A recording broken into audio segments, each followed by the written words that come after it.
Welcome to By All Means Necessary Real Recovery Talk. I'm Marco Murillo, and I'm a grateful recovering addict. This is episode 5, and we have a special guest in the studio today, Jeff. How you doing, Jeff? Good. Jeff has 14 months clean, and Jeff is a friend of mine, Manny. Actually, introduced me to Jeff. Jeff lives in Manny's sober living home, this halfway house. And I invited Jeff in today because, I wanted you to be able to share your experience, strength, and hope, and I wanted to just kind of see where exactly, how your life came about and how you have 14 months clean now. All right. So let's start. Where were you born? Where are you from? I was born in a small town in Michigan, Port Huron, Michigan. Had a fairly normal childhood, except for some trauma in early childhood. My biological mother had me when she was very young, and was not the best mother, I guess I could put it that way. And so there was, I don't like to use the term abandoned, but, she basically just quit coming around. So, they did the whole joint custody thing. And my dad remarried a woman who had 3 kids. So, I was thrust from being an only child into this brand new situation of having to share my stuff with other kids. And, Right. Yeah. And then she did the whole weekend things for a little while, but Who your biological mom? yeah, Okay. they did the joint, Right, the joint custody, every other yeah. weekend, whatever. Gotcha. Okay. And then she just didn't come around anymore. No birthday cards, no Christmas, no nothing, and it was a pretty ugly custody battle. This was in the 70s too, so they didn't really give custody to the fathers. Okay. That you had to, the way I understand it now, you had to prove that the mother was an unfit mother. And so that was a lot of, being drugged to court as a child. I was actually a ward of the state for a while, when everything was in limbo. And my dad did eventually get custody of me. I remember having to do some therapy when I was a young child at 5, probably 5, 6, maybe. And then, that was over, and Where did you go to high school? in Michigan, In Michigan. Port Huron, yes. And so you graduated high school, right? Yes. And were you using anything during high school or No, not at all. nothing? No, didn't hang out with people that did drugs. In the high school I went to, I don't really even remember drugs being that big of an issue. I knew people that smoked weed, people that drank beer at parties in the woods on the weekends. But as far Right. as, cocaine or, any hard drugs, I don't remember that. It might have just been because I didn't hang around with those people too, Okay. So, So you graduate high school, right. right? And then what do you do? Some good friends of mine. One was a year younger than me. The other brother was a year older than me. Their father owned a funeral home, a very well-established funeral home in our town. Their dad had a relationship with my grandfather. He was a state representative and very, very well-known figure in town. And they said, "Hey, why don't you come and work at the funeral home?" And I was like, "All right." Right. I didn't really know what I wanted to do. So I was like, yeah. And so I did it, and How long did you work at that particular funeral home? I worked at Jowett and Sons for probably close to 2 years, Okay. a year and a half, 2 years. Was going to college at the time, and I didn't really know what I wanted to go to school for. So I enrolled in a pre-mortuary science program, which you had to complete if you wanted to get into that field, to be a licensed funeral director. Basically, was what my goal was at the time. Okay. So, but You graduated? I did not. Okay. So what happened? I was a normal college kid at the time. I had moved out of my parents' house right when I turned 18, so I had my own place, car, everything. So, I was kind of that guy that was 18 years old that had his own apartment, and everybody hung out, and we did kid stuff, partied. So you started experimenting with stuff then, or No, not just at that drinking, time. or just Drinking, a little bit, but nothing in excess. I at the time didn't even. There was a couple kids that hung out in our little group that smoked weed, and it didn't interest me at the time. So basically, I ran out of money, and my parents refused to pay for my school anymore because they didn't agree with some of my lifestyle choices and the way I was living. So I went and talked to a Army recruiter and found out that they offered the job that I was doing at the funeral home in the military. what year is this? Just give us a time reference. When is This would be late 80s. All right, late 80s. So you meet the recruiter. Yeah, and we talked, and I still wasn't for sure if that was for me. But after talking to the recruiter and seeing what they had to offer, I went ahead and took the entrance exam for the Army. I can't remember the exact acronym, but and I maxed it out. I qualified for every job in the military, and he's like, man, you could do anything you want in the military. And I said, well, this is what I want to do, and this is where I want to go. And I wanted to be in the mortuary affairs program, and I wanted to go to Europe. And they gave me everything I wanted. I did my basic training, my advanced training. I went to school for mortuary affairs through the military, and 6 months later, I was in Germany.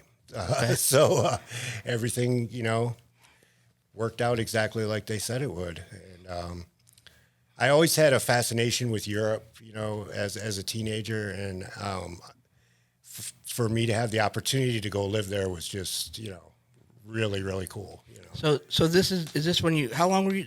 Over like 6 years you were in Germany, or? I spent a total of 7 years and 2 months in the military, and I spent 6 of those years in Germany, with the exception of a couple deployments. But So you want to talk about your deployments? and God, I can't even remember the years anymore. It was the first Gulf War, Desert Storm. My unit was deployed from Germany, first to Bahrain. I spent a couple weeks there. When our equipment got there, we moved into Saudi Arabia, out in the middle of the desert, where we set up. And then at the time I was a squad leader. I had my own little mortuary affairs section, my 5 guys, and I was my unit out of Germany was in 7th Corps, which supported the whole war effort over there. So we were what was known as combat service and support, or combat service and supply. So I got attached to 1st Infantry Division. Me and my little 5-man team, we deployed out into even deeper into the desert, set up our little collection point. A collection point is nothing more than a mobile mortuary. So the way it works is we set up in front of the combat unit. They move forward. We move forward. We kind of leapfrog. We follow them. Right. Our mission over there consisted of mainly search and recovery and identification. So if an American soldier was killed, we would either go out and find them and bring them back, or more often than not, their unit would evacuate them to us, to our collection point. And then we would ID them and evacuate them to another collection point in the rear who would prepare them and send them back to the United States. Okay. So we were kind of the forward element of the whole thing. Right. And I ended up going on, I actually received an award. Received a medal for a search and recovery mission I did. Had to get EOD guys and go through some mined territory to an American armored vehicle that had gotten destroyed, and look for any remains that may have been left around there, bring them back. I think our collection point, we ended up processing 3 remains. In the whole war, I can't remember the exact numbers, but not that many Americans got killed in that war. It was less than 500, I believe. And a lot of them were actually accidents that happened after the actual war was over. Vehicle accidents, people playing with unexploded ordnance, stuff like that. So I spent 6 months out in that unbelievably hostile environment. I mean, the desert where we were at was just ridiculous. Like, I couldn't imagine how anybody could live out there or want to be out there or anything. But And so were you using at any point in that time? No, not at all. So you had told me that you basically had enough of that, and you quit the military, correct? Well, yeah. Well, after that, the Gulf War deployment, I returned to Germany. There was a big drawdown of U.S. forces in Europe going on at the time, so my MOS was being restructured. So I fought to stay in Europe, but they basically told me I couldn't stay there any longer. Most people only stay for 3 years. I stayed for 6. So, Right. Yeah. So I was sent back to Fort Lee, Virginia, which was the I guess headquarters, you could say, for my job in the military. That's where all our doctrine came out of. That's where our school was, and they were restructuring our MOS into basically one company with deployable teams that could be deployed basically anywhere in the world in 24 hours. So not long after I got to Virginia, we decided to go to Somalia. So out of 200 people in my job, I was one of 5 that were chosen to go to Somalia. So, Okay.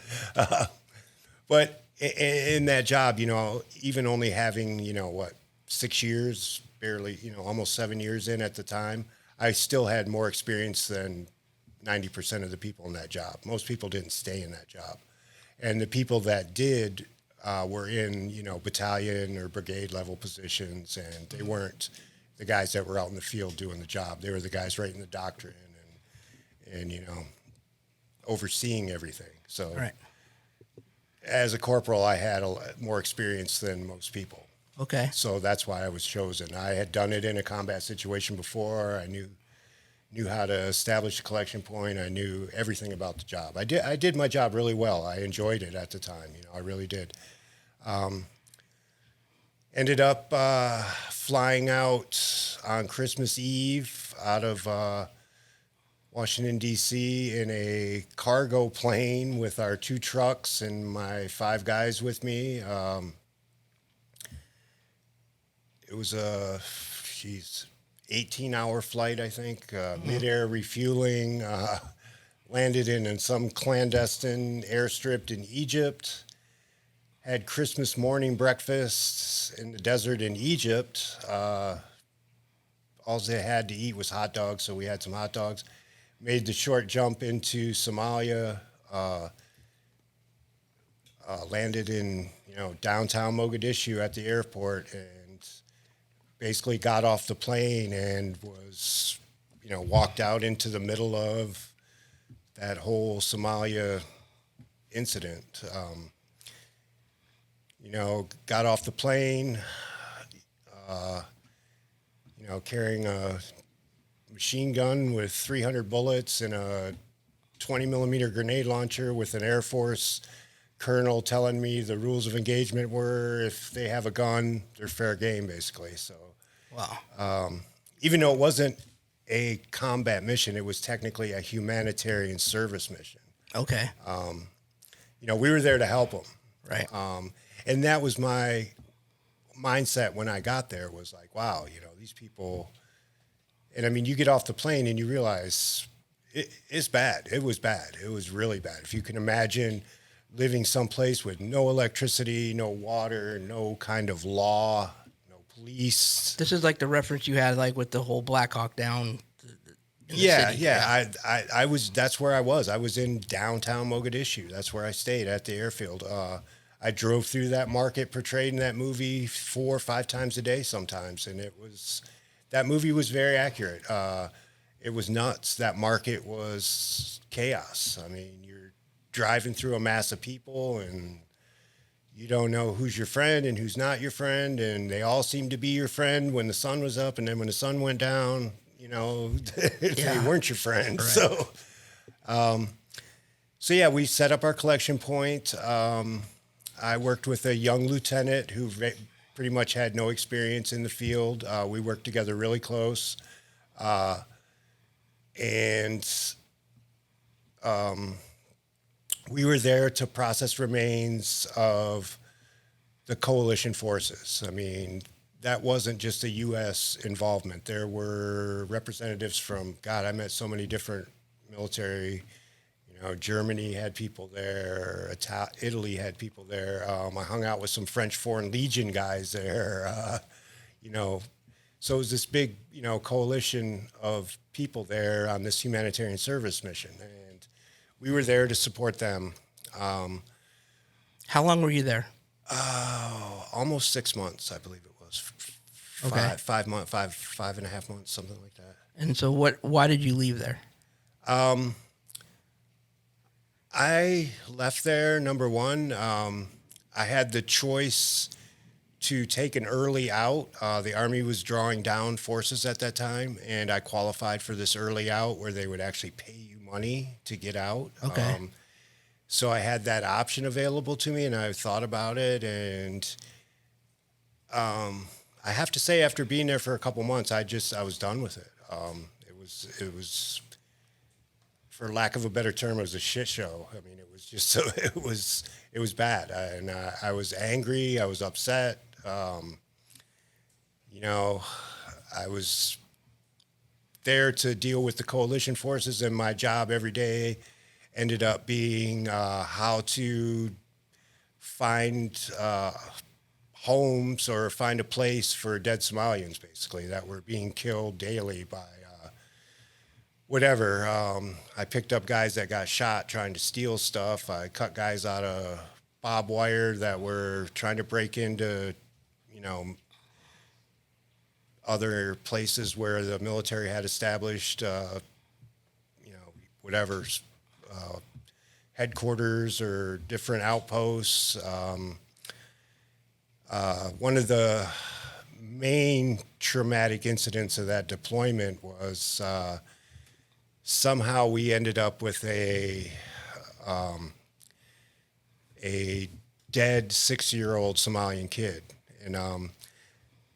And at this point, I had been dealing with death for close to 10 years. Right. And the kids just really bother. I don't care how used to it or whatever you think it is. The kids always bothered me.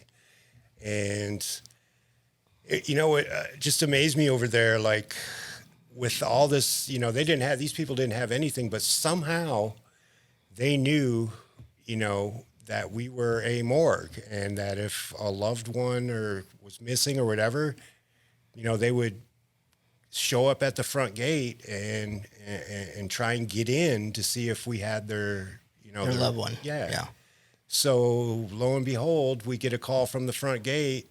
I had, this kid came in and they have no ID. I mean, I think he just had a pair of shorts on. They didn't have shoes, nothing, So you just put him in the cooler, and we're going to deal with it later. And his parents showed up at the front gate, and I'm like, oh my God, man, this is not going to be good. And so I drove up to the front gate. I picked him up, and I expected them to just be,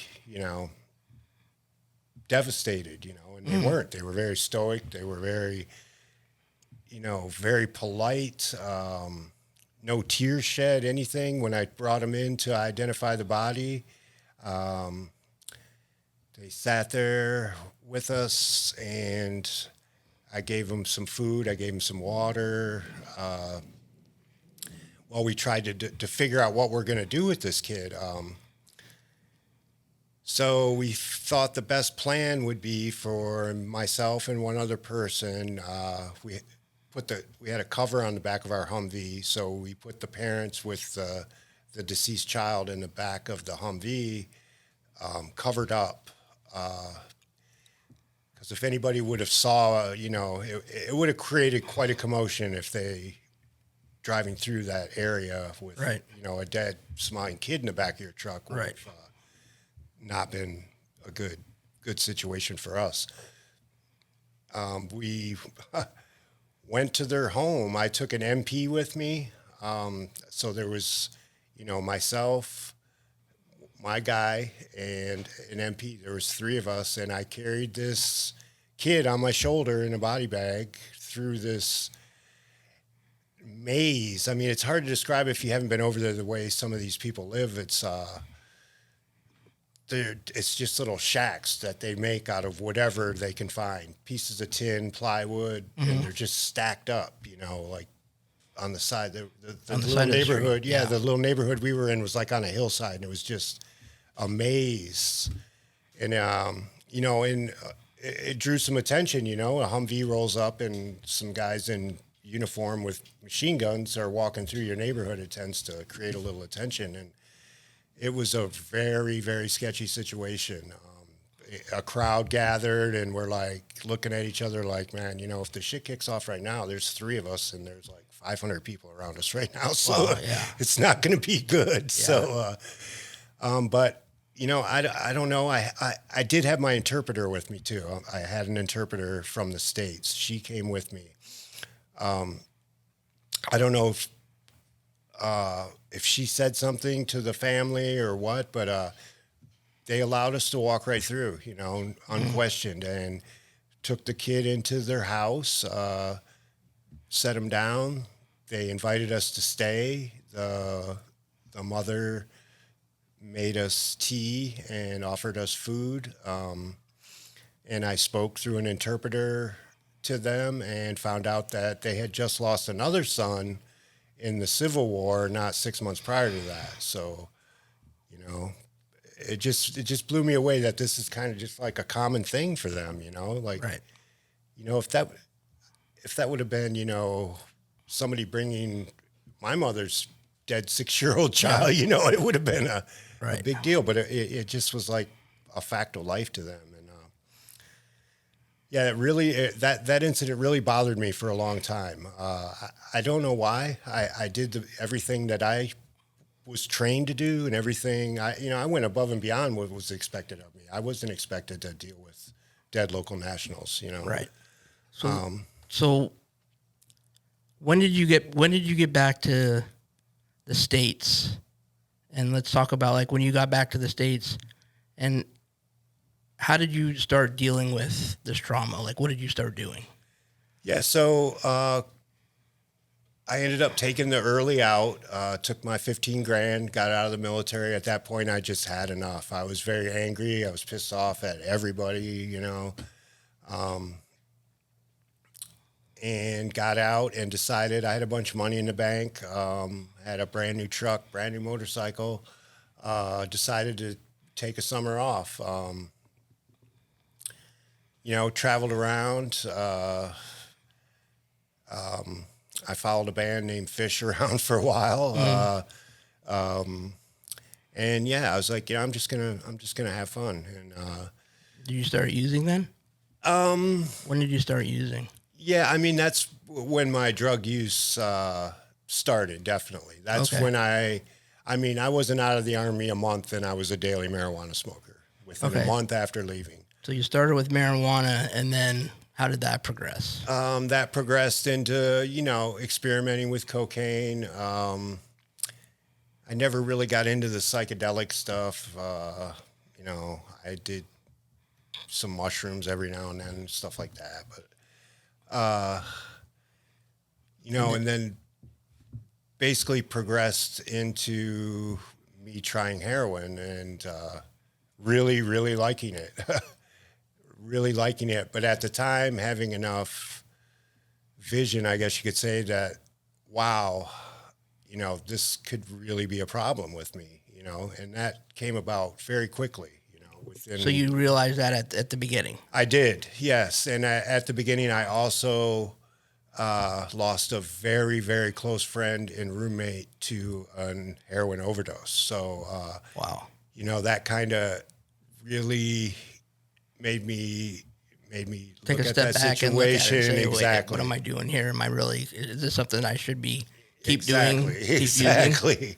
So, And did that trigger something in you to where you just said, screw it, I'm going to keep using? Or no, I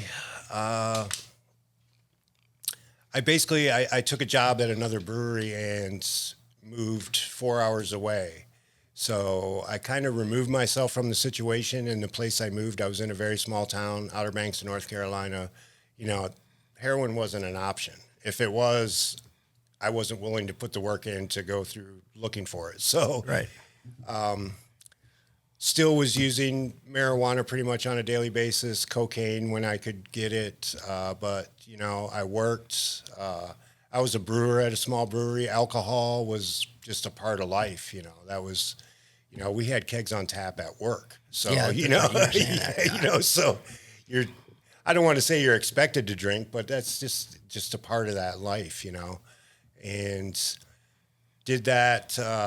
The brewery I was working for there at the Outer Banks decided to build a new brewery. They basically outgrew their place that we were in. So the owner said, look, I'm sorry, but I'm going to have to lay you guys off. If you want to hang around the Outer Banks, when we open the new place up, your job is there for you. At that point, I was kind of over the Outer Banks. I'd been there for 2 years. I was over the whole tourist-based economy.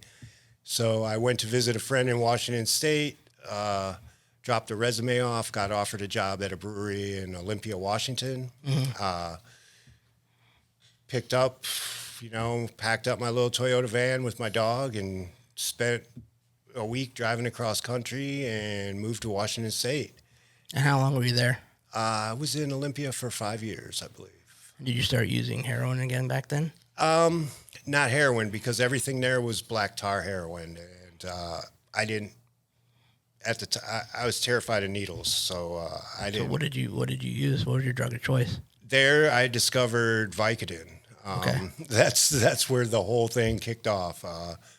I met this. I mean, I had taken them in the past, but here and there, I never really sought them out, and I happened to run into this elderly gentleman who preferred alcohol and would, show up at the little tavern that we all hung out at after work, and I would buy all his pills from him. And I was like, wow, Vicodin, this is great, Do a couple Vicodin and have a couple beers after work. Everything's good. How long did that last? Pretty much the whole time in Olympia. Anytime I could find any type of opiate, I would buy them. Okay.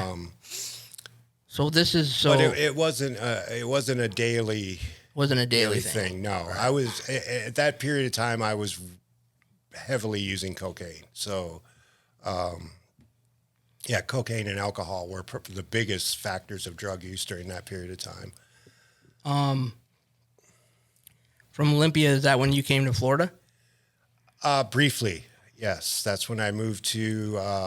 I came to visit my parents. My parents have a winter home on the Gulf side of the state, and I hadn't seen my parents at that time in close to 10 years. So I came came to visit them. It was right after one of the hurricanes, and the hurricane had really devastated their neighborhood. My parents' home was still pretty much intact, but their neighborhood was in bad shape, and I was offered a job there. I never built anything before in my life, never did anything construction oriented, I guess, Okay. These guys are like, I don't care. We'll show you how to do it. Took me to Lowe's that day, bought me $500 worth of tools and said, hey, be here tomorrow morning, and paid me very well. And so I was. So how long did you do that job? Not maybe 6 months. And were you using at that time as well? Have you always been using? Yes, I had already found a cocaine connection and a pill connection. I started doing Percocets. A guy I worked for, his wife had a Percocet prescription where she got a lot of Percocets, and I would buy any of them that they didn't want. And but still, cocaine was the main thing at that point. So how did you, tell me how you ended up, like what was the point where you ended up saying, okay, I'm in Florida, I need to go to rehab? How did that, when was that? That wasn't till, we're still early on. We're still early on? Yeah, so okay. What happened was that I left that little construction job. The guy I worked with lived on Siesta Key, and I would go stay at his house on the weekends. I was like, wow, this place is awesome. It's a nonstop party, which it is. And I ended up meeting this guy who was owned his own business.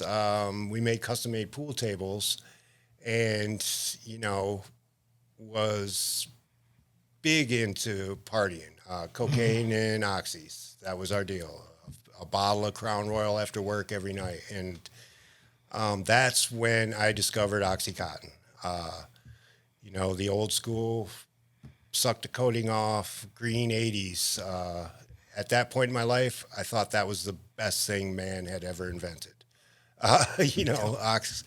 And, that was, I think we talked about this before, that was in the big pill mill era in South Florida, and they were plentiful and they were cheap. And, that's when I really, really, got hooked. That's when you got hooked. Yeah. Off of oxys. It was Oxycontin, definitely. Then I moved. I left there. Had a moment of clarity and said, "Wow, I got to get out of this," because it was 2 years straight of daily oxys, cocaine, and alcohol. Wow. And working 10, 12 hours, driving from Siesta Key to Tampa every morning to run a factory, basically, to manage a pool, where we made pool tables. Right. Because at this point, the owner was completely out. His addiction had progressed where he was out of the daily operation. So you were just running the whole show now? Myself and another friend of his, Frank, ended up pretty much running the whole thing. And so you had a moment of clarity, you said? And I was just like, wow, it's been, 2 years flew by like that. I was like, man, it's been 2 years. I got to step away from this. This is not taking me any place I want to go, really. I could see what was happening. And that was also at the time that the bottom of the economy kind of fell out. And, that business was based on, a good portion of our pool table sales were in these big communities that they were building. And, we'd put a table in the model home, and then, in 6 months, everybody on the street would have one in their house. So when that went away, the business really fell off. And not to mention the owner had a very serious drug and alcohol issue. So the girl I had met in Washington State that I lived with briefly had moved back to Connecticut. She said, why don't you come up here? Her parents had bought her a little house. She needed some help with the house. She had a daughter. I had taken care of her daughter in Washington, so I had a relationship with her daughter at the time. Her daughter was, 3-4 years old. So the father was not in her daughter's life at all. He had taken off. So went up there. Went up to Connecticut. Went to Connecticut. Right. Actually was clean for like 2 months, I think. You know, and then got a job back in the hospitality industry, and immediately that's where I met Emerson. Okay. And immediately found an oxy hookup, and you know, started right back where I left off in Florida. And yeah, then it turned into, you know, not, wow, this is great. It turned into, wow, I need this to function, you know. So you couldn't function without it No. at all. No, not at all. On a daily basis. I had to have that line of oxy chopped up when I woke up in the morning to Just get to- up. just to get out of bed. Just to get up. And yeah, and I, you know, still vividly remember the first time I was dope sick. And, you know, I'd heard people talk about it all the time, but never really experienced Right. it. And I was like, wow, you know, just I'm in it now, you know. So you're in Connecticut. You're basically doing oxys right when you wake up in the morning on a Right. daily basis. daily. All right. So what happens next? Well, when they reformulated OxyContin, I didn't even know they did that. yeah, they reformulated it so you couldn't crush them up. And Okay. so I switched to actually Opanas, which is oxymorphine, which is wicked strong. Had a woman who had a script. I literally was buying her a whole bottle of pills every time she got it. You know, no questions asked. She'd come by. I'd give her $400. She'd give me the bottle of pills. And How many pills is that? Like 90 or something? yeah, Okay. yeah, I can't remember. You know, and I'd sell a few, but So you're doing Opanas now. yeah, Same and- way you're smashing them and Yeah, just snorting them. snorting 'em. All right. That's when, you know, I was really got into, you know, being a drug addict, basically. So looking back now, you're saying to me that basically you knew that was it. This was your life, basically. The drugs were drugs were Yeah. your life. I mean, at one point, I, you know, just accepted the fact, accepted that I was a drug addict and said, well, you know, I'm just going to be the best drug addict I can be. And, you know, I wasn't stealing. I was still working, you know, I was supporting a habit. I had an apartment, I had a car, I had a dog. So you haven't even hit rock bottom yet, but you just No, realized to no. yourself, because I had that moment. Yeah. I actually looked in the mirror one night. I remember we had a restaurant, and I was doing cocaine. I remember I'm just going to do this for the rest of my life. I'm fine with it. Yeah. And that's so exactly how that's I what you're felt. saying. Yeah, I'm Okay, yeah. good. I'm good with it. I'm fine with you know, it, yeah. Look at And you didn't know anything else but that. No. You know what I'm saying? You know, and I'm like, look at me. I'm functioning, you know, I'm getting Well, you think raises you are. at Yeah, work, yeah. you know. I'm like, Yeah, you think you're fine. Yeah, You yeah. think everything's great, but Yes.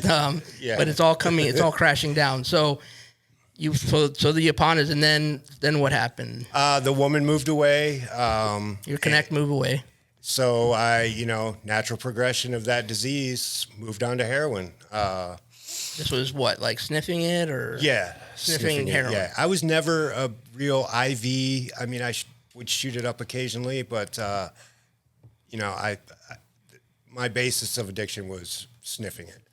And the quality of dope I was getting up north, I couldn't even imagine how anybody could function shooting it, you know? Oh, it was just that good. Yeah, because I mean, okay, all what right. it would do to me just snorting it, you know, and I'm like, wow. Plus, I was, here's that term again, functioning addict, you know, going Right. to work. So I was trying to regulate it, you know. I didn't want to be nodding off in the corner, you know, this. Sure. You need to be productive. Exactly. Productive And heroin when I user. figured out how you could actually, you know, regulate it and go to work and function, you know, I don't want to say a high level, but, you know, function, you know, it gave me energy. It took away my anxiety. Everything was great. No aches and pains, no nothing, you know. How long did that last? Would you say? I carried on like that for, God, 4 or 5 years, you know. 4 or 5 years. Yeah, I mean, my total addiction, I was a daily opiate user for 12 years. Okay. You know, with a few, excuse me, clean for a couple weeks here. And it wasn't by choice. It was because my guy was out or, you know, whatever. I didn't have any money for whatever reason, or I crashed my car. Or, All right. So you're doing heroin now, and this is this. Is this the point? Is this the end now, where you? We're getting there. So I carried on. I watched the whole heroin scene, evolve from when I started with the dirty brown New York City heroin. I was only in Connecticut. I was only an hour and a half from New York City. So Okay. obviously everything was coming from the Bronx, Fordham Road. That's where all our dope was coming from. And to the heroin being cut with fentanyl, to it just becoming the last 4 or 5 years straight fentanyl. And I always considered myself somewhat of a safe, drug user. Right. And at this point in Connecticut, a lot of people were dying, man. A lot of Off people, fentanyl. yeah, a lot of fentanyl. people were dying. So it was just cut with fentanyl, or would you say that it was actually more fentanyl than heroin? It started off with heroin cut with fentanyl. You could tell it. You could taste the fentanyl in it, and obviously at this point I knew what heroin tasted, right. smelled Yeah. like. And then it just progressed into all fentanyl. All fentanyl. All fentanyl. I mean, Isn't that a deeper high? I've never experienced. I fentanyl. didn't care for the fentanyl. Fentanyl has a much shorter half-life than heroin. So, yeah, you get that initial higher rush, but it doesn't last. So as a, financially addict, I had to support had to do more of it. Right. Which is another reason I think why the dealers and the people controlling that trade, they can make so much more money off it. I mean, I talked to my guy one day. He was taking in $4,700 a day. A dealer. Yeah, in a small Connecticut town, in Waterbury, Connecticut. Selling fentanyl. Yeah, $4,700 a day. It blew my mind, dude. I'm like, are you kidding me, dude? It's like, so, I didn't care for the fentanyl, but you couldn't find regular dope. It wasn't around. It was non-existent. I'd ask my guy to get it, and he's just like, nobody wants it, so we're not bringing it in anymore, basically. Yeah. So that, continued on. I ended up I smashed my car up, so I lost my job. Car maintenance, wasn't a priority for me anyways, in the midst of an active opiate addiction. So, literally every light on the dash would be on, the fuel light, the check engine. And you're trying to brakes. Cut drugs. Yeah.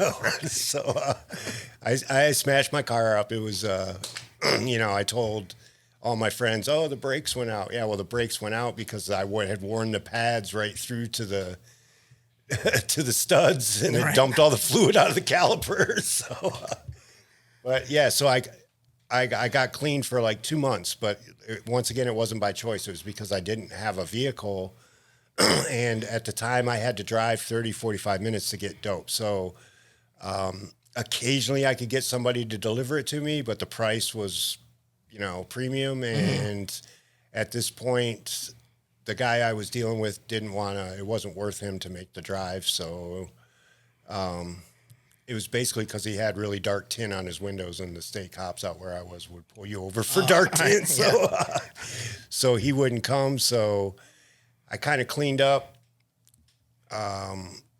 needed to get a job. I had, my finances were done at the time. So I took a job with a large chain box store, an overnight shift.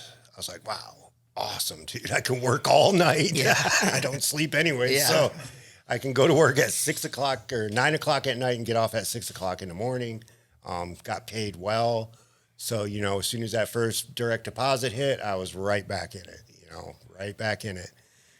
And, I was a forklift operator, so I'm driving, fairly heavy equipment in a confined space, On fentanyl. On fentanyl. Okay. Exactly. There was an incident where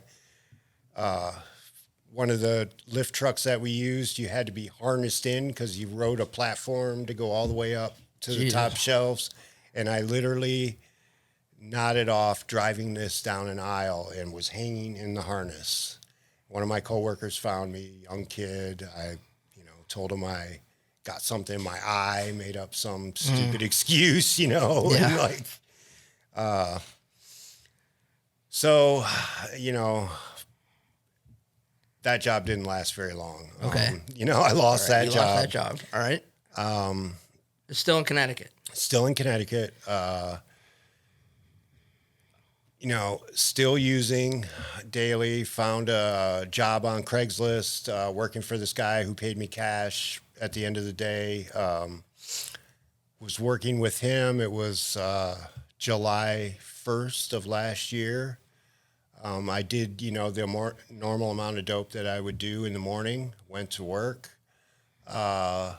Worked for him all morning. We were turning a house into an Airbnb, so it was just, you know, doing odd jobs, trim, painting, doing this. I was actually building a little shed in the backyard, and he had left. He's like, yeah, you know, he gave me a little list of stuff to do. He had left.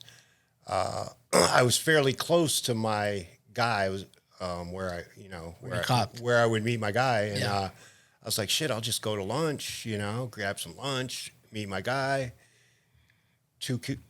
Kill two birds with one stone, get enough dope so I can make it to work for the next week. And he had got a new package. He would always, you know, want me to try it out, give him feedback, because I'd, you know, been buying drugs from this guy for, at this point, 5 years, you know. Wow, okay. So, you know, finished my lunch, was driving back, did one bag of the dope, like I normally, you know, normal work bag, you know, just to make sure I was going to be well for the afternoon. Overdose, driving my car back to work, you know, woke up in the back of an ambulance on some side street. I didn't know where I was. My car was all jacked up in some bushes. There was a wrecker there. There was a cop there. And so you're in the ambulance. Is there a cop in the ambulance with you? No. So you go to the... So a cop actually opened up the back door and put a ticket on my leg. He gave me a ticket for expired registration. So they take me to the hospital and wheel me inside. And, you know, being the smart drug addict I was at the time, I decided I didn't need to be at the hospital. So you left. Yeah, You pulled the IVs out. And you left, I right? actually left with the thing still in my hand. And where'd you go? I walked back to the tow yard to get my car out of the impound yard. And that's right. as I'm walking, they called me from the hospital. The nurse calls me and said, hey, where'd you go? And I was like, oh, I'm good, you know. She's like, well, you have that IV line in you, and if you don't come back here and have it removed, I have to call the police. And I'm like, oh, I already took it out. She's like, you got to come back here. And I wasn't going back to the hospital. Yeah. I'm thinking that's a setup. The cops are waiting there. They're going to give me some kind of Yeah. possession charge or something. So I was like, can I send you a picture of my hand showing you that I took it out? and they bought it. They bought it. Yeah, send us a picture. I believe that picture is actually still in my other phone. You got to send it to me, man. I found it. It's just like a picture of my left hand. It's like anybody's random hand. You know what I'm saying? It's like, what? Yeah.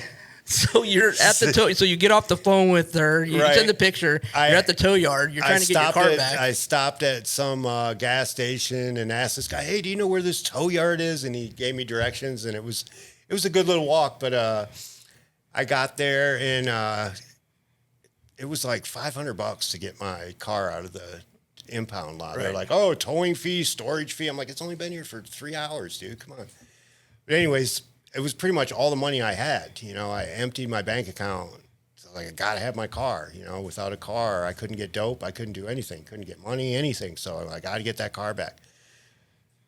So at the time, they for whatever reason, they couldn't release the car to me right there. They're like, "Oh, it's going to take a little while. Our guys got to get back." It was all blocked in the back of their lot. They had to move cars and all this. So I was like, okay, well, I called the guy I was working for. He met me at the tow yard. I made up some story that I got in an accident. He had been calling my phone the whole time I was in the hospital and everything. I just didn't answer it. And told him, "Oh, yeah, I got in an accident coming back from lunch. You know, my car's over here at the tow yard. Can you come and pick me up? I'll go back and finish the day out." And they were going to bring my car to where I was working, to the house I was where I was working at. Right. But I had a pack of cigarettes and my asthma inhaler were in the car. So I'm like, hey, can I grab something out of the car? And they're like, yeah, it's around back. So I go back and opened up the little ashtray thingy where I had all my dope. And You still had your dope in the car. The cops didn't find They didn't- it. they It was didn't all find- there, Oh, dude. shit. I couldn't believe it. I actually could not believe it. 14 of the 15 bags were still in there where I put them. So you got your cigarettes, your inhaler, and 14 bags of dope. Went back to work. Wow. This is 4 hours later now. 4 hours later, Did another, at work, did another bag to get yourself right. right? Okay. Because I was stressed. I'm like You just got out of the hospital. You're stressed, man. stressed You just out. OD'd. Had a stressful afternoon, so I had to get my head straight. And You just OD'd, and then 4 hours later, you're doing the same shit with the same stuff. and what happened? The same outcome. You fucking OD'd. OD'd again. This time far more serious than the first time. So who found you? I don't know. To this day, I don't know who found So me. where you woke up back in the hospital? I woke up in the back of the same ambulance with the same paramedic. They had given me 4 Narcans, so I was just in a Narcan haze. And Holy shit. The same ambulance and the same paramedic. yeah, it was a very small town. Watertown was very small. And So they Narcan you and you came out of it, and what happened? we were talking earlier about that moment when you just realize, something's got to change. And Didn't you tell me that? What did you tell me on the phone when we talked earlier? What did the guy say to you? What did the paramedic say? Somebody he said looked something at to me. you. Yeah, he looked at me, and I mean, this dude was jacked. He was sweating. His eyes were all big. He just brought me back to life. He just brought you back to life. He was The same guy. Same guy. And he just looked at me and said, "What in the fuck are you doing?" And the look in his eye, dude, I can still to this day vividly remember that look. And I looked down in that little bag they used to give you CPR was on my leg, the little breathing mask thing where he had just taken it off me. And, that's when I realized, man, I'm like, man, I've become that guy that I said this would never happen. Not me. I'm a smart drug addict. I'm never going to let it get to that point where, I'm going to wake up in the back of the same ambulance twice in one day, Right. So, they took me back to the hospital, same nurse. This time, I wasn't going to believe this time. They put 2 big guys on either end of my bed. They made me put the gown on and everything. And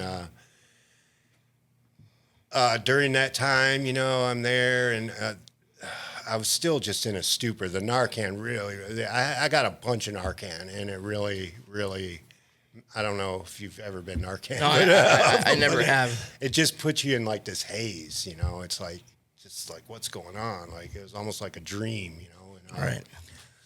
I was just laying there. They had me out and stacked up in the hall in the ER, and a nurse came out and handed me a telephone, and I'm like, that's kind of odd. Who would know that I was here? And it was my stepmother on the phone. And I'm like, what in the hell is going on? How would they even know how to call my parents? My parents are in Michigan, 1,500 miles away from me. Right. They had no idea of my addiction, anything. So what I'm gonna do. We're gonna stop there. I'm gonna bring you back in, and we're gonna tell the story from that phone call until you're here at present time. How you went to rehab and how everything is going for you now. Will you come back and tell that story with me? Absolutely. All right. Thank you, buddy. If you watch this video, or if you listen to the podcast, if you watch the video, please like it. Please subscribe to the YouTube channel. If you know of anybody that needs any help, or if you know of somebody that would like to be on the podcast, you can email me at BAMNrealrecoverytalk@gmail.com. Jeff, thank you, buddy. I really appreciate your story, man. Thanks. Thanks.